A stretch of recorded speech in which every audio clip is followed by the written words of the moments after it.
नमस्कार, मैं हूं जयश्री नागदा और आप देख रहे हैं बेबाक बोल। दोस्तों, एक ऐसी खबर से आज आपको रूबरू करवाने जा रहे हैं जिससे सुन करके आपकी रूह कांप उठेगी। ये खबर है एक मासूम लड़की की जो 30 जनवरी की रात लापता हो जाती है और जब 2 दिन बाद उसका सुराग मिलता है तो पूरा परिवार ही नहीं, पूरा का पूरा गांव सन्न रह जाता है। यह घटना न केवल अमानवीयता की सारी हदें पार करती है बल्कि समाज में फैले उस डर और असंवेदनशीलता को भी उजागर करती है जिसे हम आए दिन नजरअंदाज कर देते हैं। 30 जनवरी गुरुवार की रात अयोध्या के एक छोटे से गांव में भागवत कथा का आयोजन हो रहा था। गांव के ही गरीब परिवार की 20 वर्षीय बेटी भी इस कथा को सुनने के लिए घर से निकलती है, लेकिन जब रात के 11 बज गए और वो घर नहीं लौटती है तो उसके परिवार वालों की चिंताएं बढ़ जाती हैं। वो सोचते हैं कि शायद वो किसी परिचित के घर रुक गई होगी, लेकिन जैसे जैसे समय बीतता गया ये चिंता डर में बदलती चली गई। रात भर परिवार और गांव के कुछ लोग उसे ढूंढते रहे, लेकिन लड़की का कोई सुराग नहीं मिला। आखिरकार थक हार कर परिवार 31 जनवरी की सुबह अयोध्या कोतवाली थाने पहुंचता है, लेकिन वहां जो हुआ वो शायद उससे भी ज्यादा दुखद था। पुलिस ने मामले को गंभीरता से लेने के बजाय यह कहकर टालने की कोशिश की कि इस समय महाकुंभ का मेला चल रहा है और भीड़ के कारण कहीं लड़की खो गई होगी। परिवार इस बात को समझ नहीं पाता, उसका मन मानता नहीं है। वो बार बार गुहार लगाता रहा, लेकिन पुलिस ने उसकी बातों को अनसुना कर दिया। लेकिन जब मामला बढ़ने लगा और स्थानीय लोगों ने जब दबाव बनाना शुरू किया तो पुलिस ने केस दर्ज किया और छानबीन शुरू करने का आश्वासन दिया। 1 फरवरी की सुबह आती है जब परिवार ने खुद ही तलाश जारी रखी तो लड़की का भाई और कुछ लोग एक सुनसान रास्ते से गुजर रहे थे।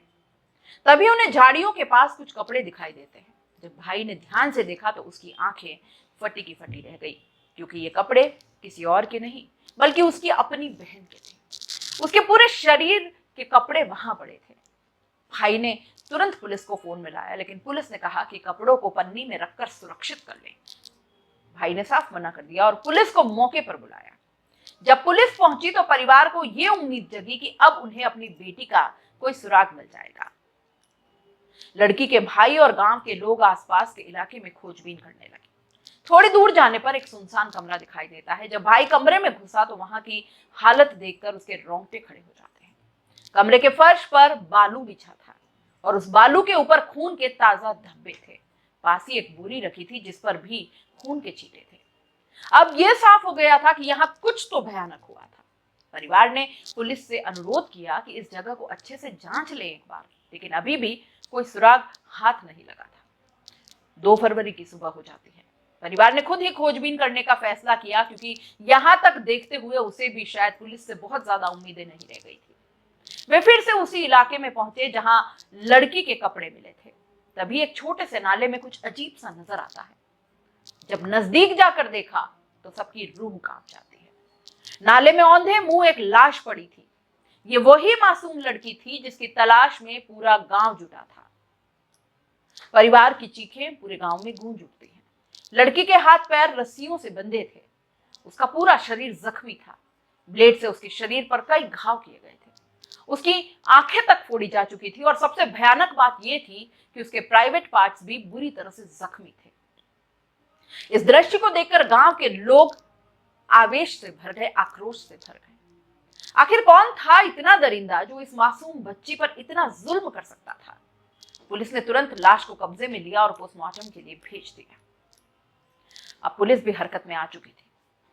पहले जिसने इस मामले को टालने की कोशिश की थी, अब वही पुलिस अपराधियों को पकड़ने के लिए छानबीन कर रही थी। कई टीमें गठित की गई और जांच तेज कर दी गई थी। इस घटना ने पूरे अयोध्या को झकझोर कर रख दिया। गांव वालों ने इंसाफ की मांग की।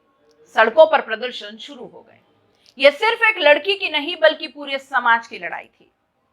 आज हम एक ऐसे समाज में जी रहे हैं जहां अपराधी बेखौफ होकर वारदात को अंजाम देते हैं और कमजोर तबका इंसाफ के लिए दर दर भटकता है।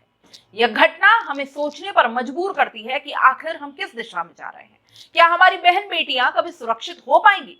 क्या हम अपराधियों को सजा दिलाने के लिए आवाज उठाएंगे? इस घटना को मत भूलिए। अपने अधिकारों के लिए लड़िए, अन्याय के खिलाफ आवाज उठाइए और अगर आप भी किसी अन्याय के गवाह हैं तो चुप मत रहिए। हम इस केस से जुड़ी हर अपडेट आप तक पहुंचाते रहेंगे। नमस्कार।